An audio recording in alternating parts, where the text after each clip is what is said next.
ദേശീയ പണിമുടക്ക് ഏറ്റുമാനൂരിൽ INTUC-യുടെ നേതൃത്വത്തിൽ പ്രതിഷേധ പ്രകടനം നടത്തി. INTUC ജില്ലാ ജനറൽ സെക്രട്ടറി ബിജു കോമ്പിക്കൻ അധ്യക്ഷത വഹിച്ചു.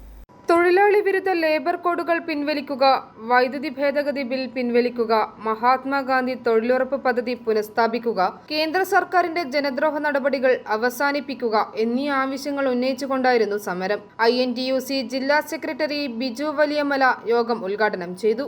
INTUC യൂത്ത് സംസ്ഥാന സെക്രട്ടറി വിഷ്ണു ചെമ്മുണ്ടവള്ളി, INTUC മണ്ഡലം പ്രസിഡന്റ് തോമസ് പുളിങ്ങാപ്പള്ളി, ഷാജു ഉദിച്ചുമുകളിൽ, സനൽ കാട്ടാത്തി, ബിബിൻ ബാബു, ബിബിൻ സണ്ണി, സുബിൻ സാബു, അനീഷ് മോൻ, ജോണി മല്ലികത്തോട്ടം, ശശി മുണ്ടക്കൻ, ഡേവിഡ് കുറ്റിയിൽ, സിബി ആനിക്കാമറ്റം, ഷൈജു സലീം, തോമസ് കുട്ടി, സുനിൽ പേരൂർ, ഗോപൻ പാടകശ്ശേരി, ജിസൻ കൊടുവത്താനം എന്നിവർ പ്രസംഗിച്ചു.